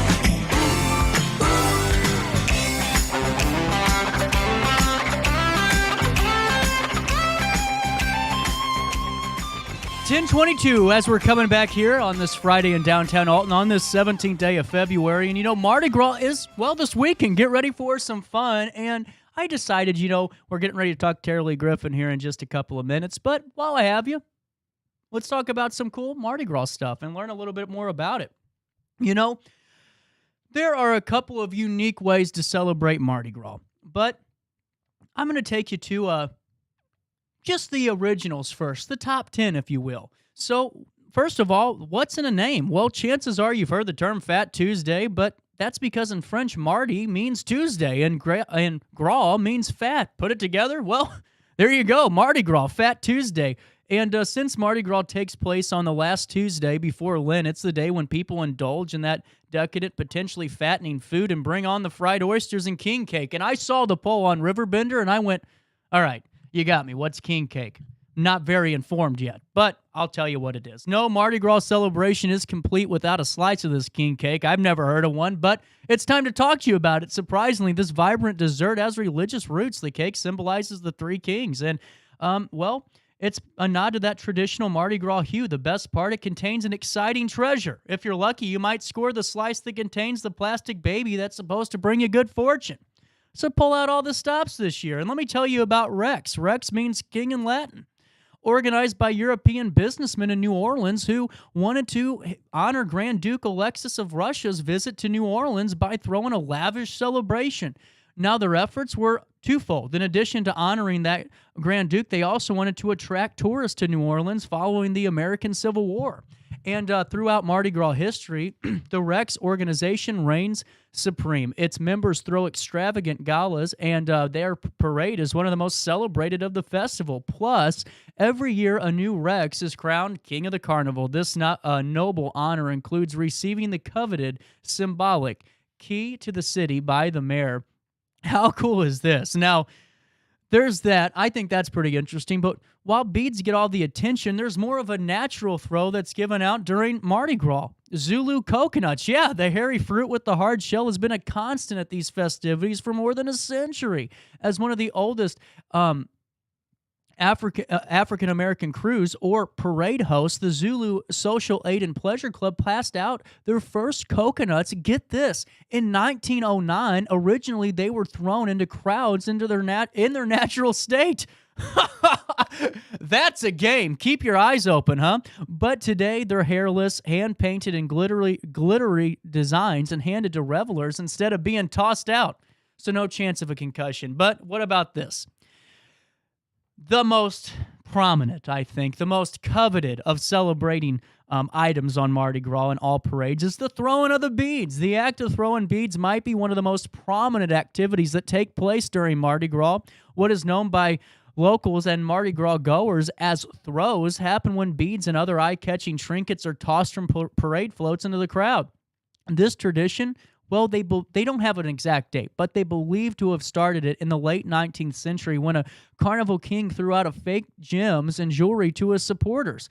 Mardi Gras parade revelers have a blast catching the beads and all the fun it brings. And in fact, every year, get this, over 25 million pounds of Mardi Gras beads are thrown from floats. That's a lot of pounds. And since the beginning of Mardi Gras, flambeaux have lit the paths for the parades. Derived from flammable, the French word for... sorry, let me rephrase. Derived from flambe, the French word for flame, flambeau, have been a mainstay of the festivals. Historically, the walkers were enslaved and free African-American men who entertain onlookers with jaw-dropping twirls and fascinating stunts in exchange for tips. Today, the centuries-old tradition continues to remember that, route. And that's really fascinating that I had no idea about. And that's why I think it's so cool to talk about some of these ins and outs, and we get a history lesson with it and seeing how, traditions kind of started and why we still do those today. What about this, though? The purple, gold, and green. What does that even mean? You can't take 2 steps onto Bourbon Street or head over to St. Louis for their festivities without seeing the splashes of purple, gold, and green displayed throughout the area, but that's because these are official colors of Mardi Gras. Like many cultural celebrations and events, symbolism is a common theme, and Mardi Gras is no exception. These vivid colors represent justice. The color purple, power, is gold, and faith is green. It's believed the crew of Rue came up with the colors in 1872, and they've became official during the Symbolism of Color parade 20 years later in 1892. Now that leads us to the next portion of this. You'd be hard-pressed to find anyone maskless during Mardi Gras. All parade float riders, they must don masks to keep up the mystique surrounding their identities. And yes, you read that right. It's the law. It's believed that at the beginning of Mardi Gras, people wore masks for a sense of freedom, a sense of liberation. The anonymity following... I think I got that right. Following them allowed them to mingle, to be themselves, and have fun without those class constraints of if you're rich, if you're poor. Today, that sentiment remains. How cool is that? Now, bring on the parades. It's simple. You can't have Mardi Gras without a parade. The jubilant processions are integral into the celebration and have been a part of Mardi Gras since its inception. And since the beginning, crews have been in control of the vibe, overall aesthetic, including the floats. And this year, get this, approximately 40 parades are scheduled to take over the French Quarter and surrounding areas this upcoming Mardi Gras. And lastly, while New Orleans is the epicenter of Mardi Gras, it's not the only place the party happens. Look over across the little creek over into Missouri in St. Louis, one of the biggest in the region, or just go up to Warden and have fun at Mardi Gras. Keep in mind, carnivals are celebrated in countries across the globe. This could be Italy, Germany, Poland, United Kingdom, to name a few. And since Mardi Gras occurs on the last day of carnival season, it only makes sense that it's celebrated in these places as well. And stateside festivities don't end in the Big Easy either. States like Alabama, Mississippi, Florida, and all the others like St. Louis over in Missouri and Warden right down the road all participate in this Mardi Gras fun.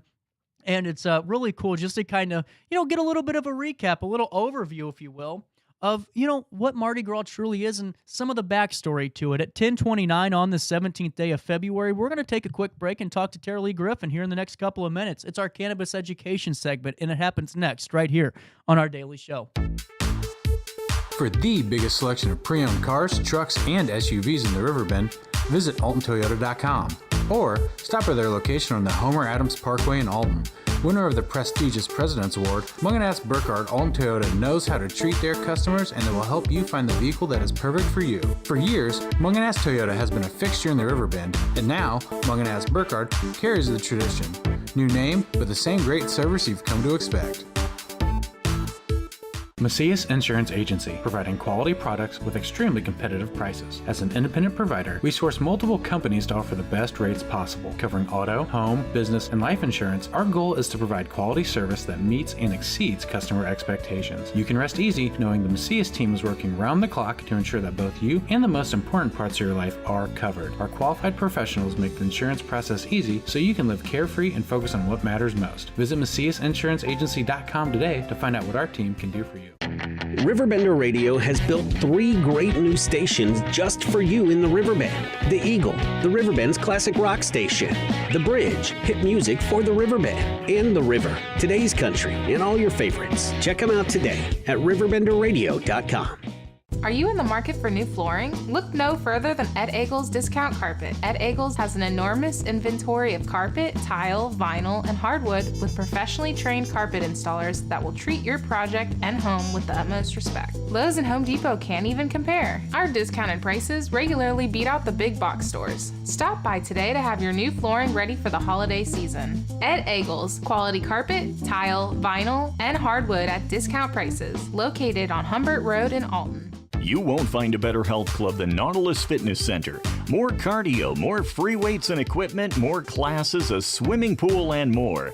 If you're serious about your health and want to make a change, then stop thinking about it and visit Nautilus Fitness Center on Industrial Drive in Alton. Don't fall for the hype you get from the other health clubs. Nautilus is the Riverbend's premier health club. Has been for years and will be for years to come. Get to Nautilus Fitness Center and get started on a healthier new you.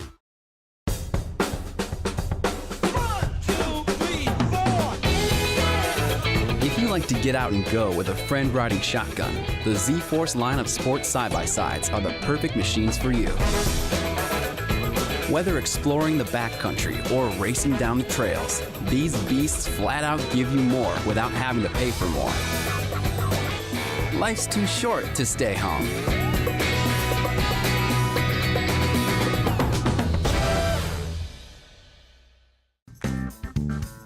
Has free checking become a thing of the past? Not if Liberty has anything to say about it. With 3 free personal checking options and even a free business checking account, free is alive and well at Liberty Bank. The local bank that gives you free checking choices and more cashing in your pocket. Bank locally, bank Liberty. For more information, visit www.bankliberty.com.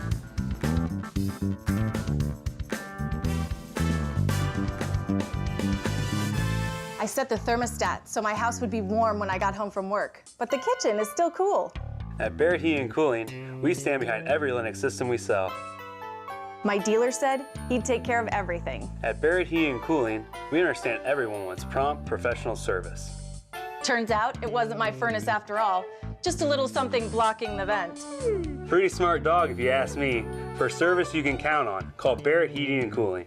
Lennox. Innovation never felt so good.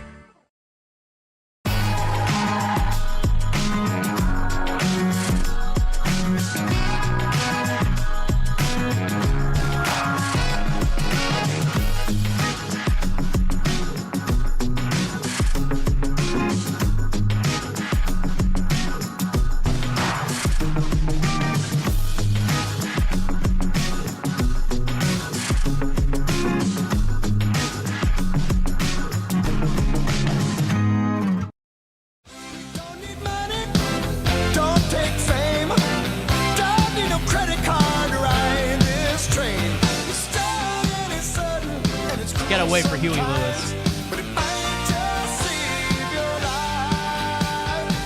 It is 10:34 right here as we're wrapping up this week that was in downtown Alton on this 17th day of February. And we don't have the power of love. We just have the power of Tara Leigh Griffin. It's been a long darn day.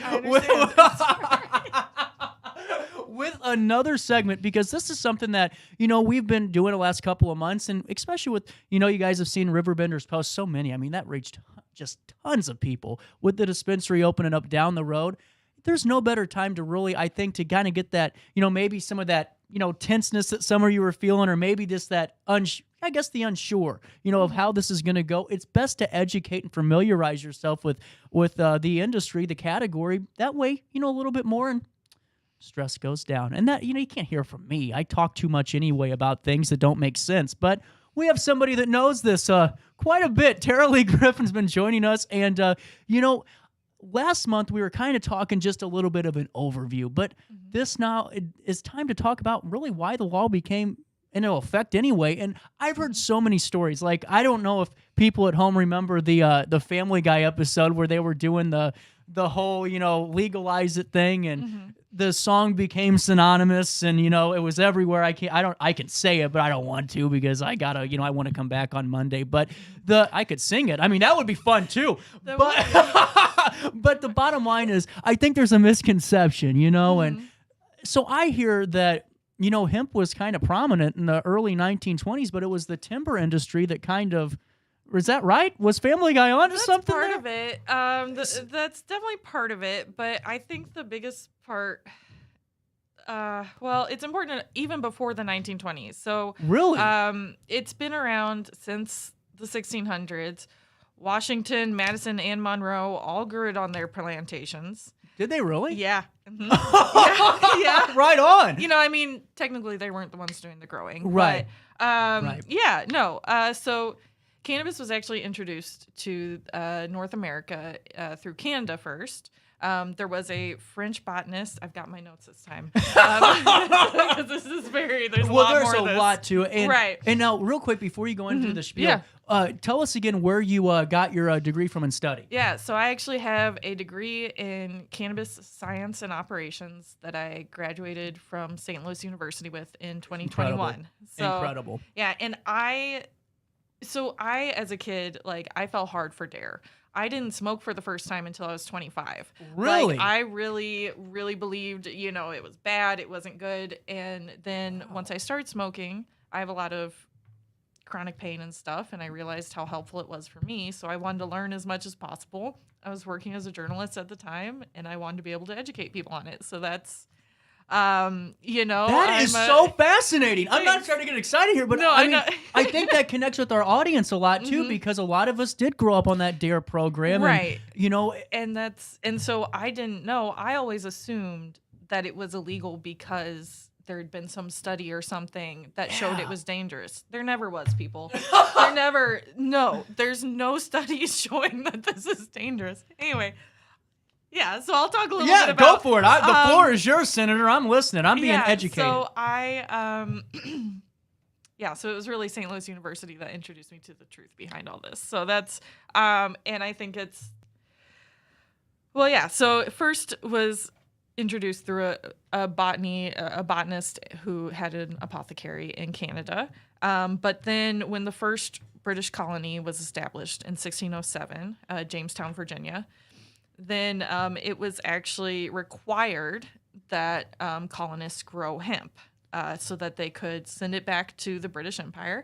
So that they could send it back to Britain, and so that Britain could reduce their reliance on Russia, which is where they were getting their hemp at the time. So let's just break that down even further here, because that is something really, I have no idea about any of this, so I'm really fascinated by origin stories. You just heard me talk about Mardi Gras, which I thought was really cool.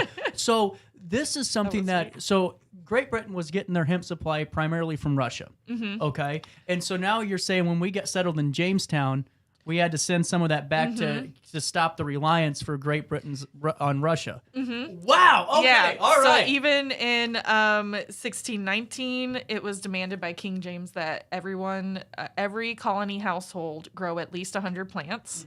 It was, it was big for, and at this time, it was mostly big for textiles. It was used medicinally in some different forms, but mostly what Britain was wanting it for was the textiles, paper, fabrics. It was used for sails a lot. We didn't have steamships at that time. So most the ships that came over from Britain had hemp sails. Wow. Like that's So it's that is fascinating. Yeah, this is so cool. Okay, so I think it's so cool too. But so then by the 1630s, most of the colonists' clothing was made by hemp.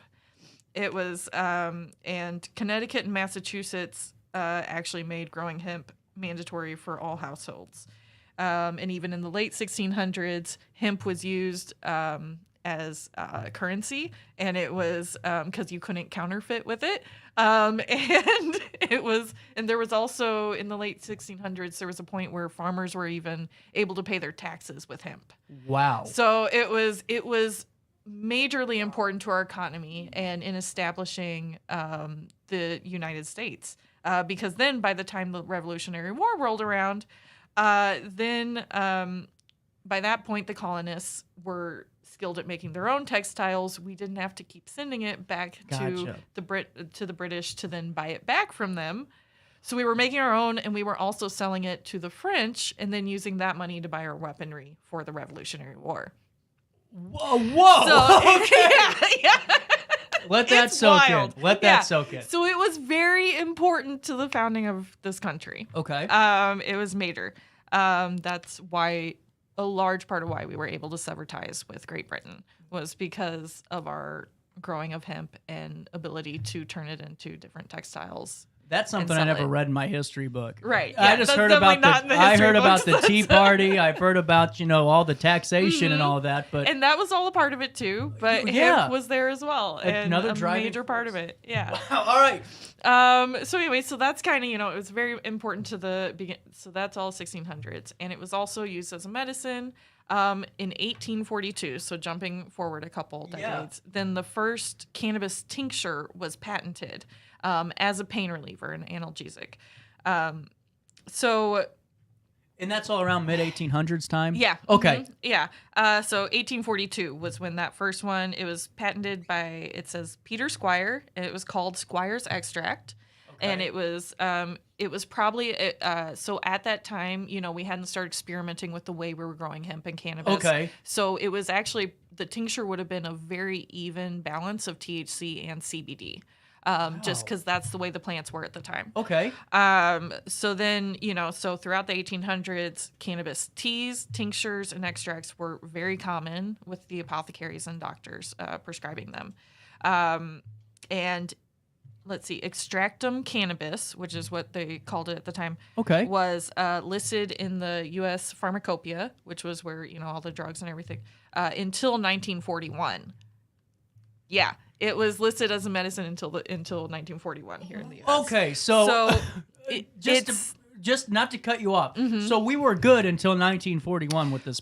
Well, not exactly, because then before that is when things started to change. It's just that's when I guess they then released another edition that didn't have it anymore. But so let me see here. I'm checking my notes. So of course at that time it was used from everything from snake bites to just normal pain to opium withdrawal, because that was a major issue then as well. And of course that's a big thing now, like when it became medically legal here in Illinois, it was first one of the big programs at first was the opiate patient program. So that's people could get a medical card if they were on opiates to help them wean off the opiates. And did it help with some of the withdrawal side effects as well from that? Okay. Very interesting. It helps with the withdrawal side effects, and it makes you need it less because it's also a pain reliever. Yeah. Wow. So it's blowing my mind here at 10:54. Okay. Right. So that's a lot of info on it was major, it was legal. So then let me see. But of course, there was also starting to be a little bit more concern in the late 1800s, early 1900s, because the effects were so different. You know, like potency wasn't regulated at all. Gotcha. So some people would get something really strong. Sometimes they'd get something that barely did anything. And of course, and then of course now we know everyone's endocannabinoid system is slightly different anyway, so we all kind of have different reactions. So it was almost like consuming cannabis or using it for medical reasons was almost like the same of getting, a bottle of liquor back then, because you had no idea of telling what type of what amount was in percentage wise. Is that same correlation a little bit? Yeah, a little bit. I'm picking up where I'm putting down. Okay. Yeah. So then let's see. It was 1906 when the Pure Food and Drugs Act was passed. That included stricter labeling requirements. Okay. And so then people started to know a little bit more. And unfortunately, at that point, a lot of the tinctures had started to be made with opium and cocaine as well. So then people kind of started to mentally, associate cannabis with narcotics. Just because they were on the same labels in a lot of these tinctures and stuff. Oh my God. Could you imagine great grandpa on one of those darn things? Holy hell. No wonder people weren't lasting that long. Right. Yeah. Keep going. Okay. Oh my God. So then in 1910, so prior to all this, it hadn't really been known as something smokable. Really? It was all extracts and tinctures. Got you. So then it wasn't until 1910 when Mexicans were coming into the U.S. fleeing the Mexican Revolution that they brought rolled leaves and flowers and smoked it. And that's kind of when smoking cannabis was introduced to the U.S. was 1910. So then, of course, there was a little bit of xenophobia and racism that then started affecting the views of cannabis as well. So it was kind of a slow build of different things, making people view cannabis differently than it had been before. I got you. But so then when they brought it over to smoke it, even in Texas and New Mexico, they began importing it and selling it in grocery stores because it was so popular with laborers and workers. And so... and they would, they appreciated it because they could unwind in the evenings, but unlike with alcohol, they weren't going to have a hangover. So it was great for laborers because they could get right to work again in the morning. Absolutely. So it was even sold in grocery stores in Texas and New Mexico in the early 1900s. It's wild. Yeah, they were importing it from Mexico. It ain't Texas now, that's for sure. Right, no. So where are we at in the timeline here? So now we're early 1900s. Okay. So now I'll talk about like the 30s, which is when Reefer Madness. Yes. I was going to ask you about this crazy movie. Very much government propaganda. So is that what kind of led to all of this? It's part of it. Okay. So the prohibition of alcohol was coming to an end in the 30s. And so they formed then the Federal Bureau of Narcotics. Right. And put I hate this guy. Put Harry J. Anslinger in charge. Okay. So he had worked with, he had been a big part of the alcohol prohibition too. He did a lot of different work with the government, stopping smugglers of alcohol and drugs. And so now he's didn't do a good job. Yeah, right. And then, but he did a great job at making cannabis illegal. So, so you create. So basically, prohibition of alcohol was ending, and he needed something to keep his department, the Federal Bureau of Narcotics, on the government budget so that they kept getting paid and could keep working. So he decided to focus on drugs, but especially cannabis, because there was already kind of these racist and uncomfortable rumblings around it. And so he kind of seized on that. It was the perfect storm at this point. Yeah, it just kind of all built up to a perfect storm. He took advantage of that. And let me see, what was it? So real quick, while you're looking. Yes. So just to kind of recap where we are, we have, cannabis coming in from Mexico because of the Mexican Revolution. People are fleeing. They're bringing this smokable. And this is the first time they're seeing it being smoked. Yeah. Right. And so you have this going on. Then you already had people not measuring, tinctures and all these things. It leads to this, whether it's, the racism aspect, whether it's the xenophobic, whether it all kind of compiles to this moment, right? Right. Okay. Right. And so, they were also using cannabis in tinctures in conjunction with other heavy narcotics. Coke. That is the most deafening thing of my conversation with you today. Right. Oh my God. And so then, of course, he helped put out Reefer Madness. There were other videos. One was based on like an article that he wrote and released and I'm gonna forget the name of that one, but it was something like marijuana, the end of youth or something. Okay. Like it was something like that. Devastating. It was, right. Okay. You know, and so they wound up doing a propaganda movie similar to Reefer Madness that had the same title. And anyway, and then in 1937, it kind of, helped sweep the nation into hysteria over this. And Right. then in 1937, they passed the Marijuana Tax Act, which at that point really just kind of, technically, it just ended recreational use. Okay. Or made it illegal. But it also then stopped a lot of all the research that had been happening from happening. It stopped, and so companies that had been using it for textiles and things, then other companies like the lumber industry, paper, they were able to come in and kind of replace that because there wasn't as much research. There was all this fear over it. And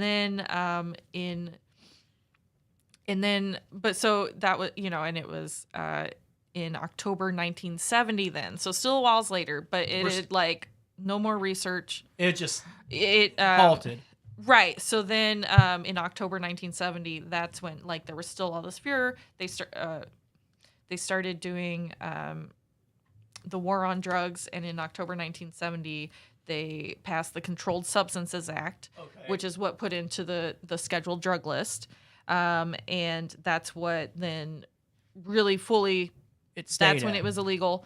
And that's when also incarceration rates around cannabis began to explode. Skyrocket. Yes. Yeah. And primarily in inner cities where, and it, to me, it's one of those, we all know that. I mean, that was a very bad thing in terms of the grand scheme and the grand picture.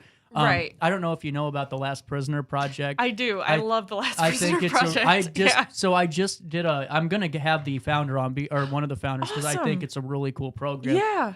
The Last Prisoner Project provides resources for people that were wrongfully convicted of cannabis, and they provide them with a way to, whether it's legal defense, whether it's so many really cool things that help that individual, because some of these people were getting 20 and 30 years for, some people are getting life sentences. They were. Just for possession. Yeah. Which is ridiculous. It's so unfair. So now we have these programs, and we're going to highlight them here on the show. But we're right here in the 70s. So pop culture is starting to pick up a little bit on this now too, with the Doobie Brothers, whatever you want to call them, and then you go into all these. Is that kind of what started bridging that gap? Do you think of comfortability again? Yeah. So actually, the beat poets and everything too, jazz musicians, and actually though, Anslinger, the Harry Anslinger, he targeted all the jazz musicians and had people following and harassing all the black jazz musicians. Wow. Because the jazz community was known for using cannabis. That's kind of what helped it spread north from New Orleans, was the jazz scene. That makes sense. And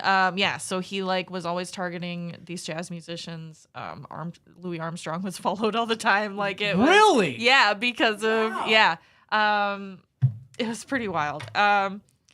Interesting. Yeah, and something to so it's Ponder. just it's really important to me, especially it's February, it's Black History Month, to highlight that. There are still, even in states where it is now legal, there are still more than 40,000 people across the U.S. incarcerated for non-violent cannabis.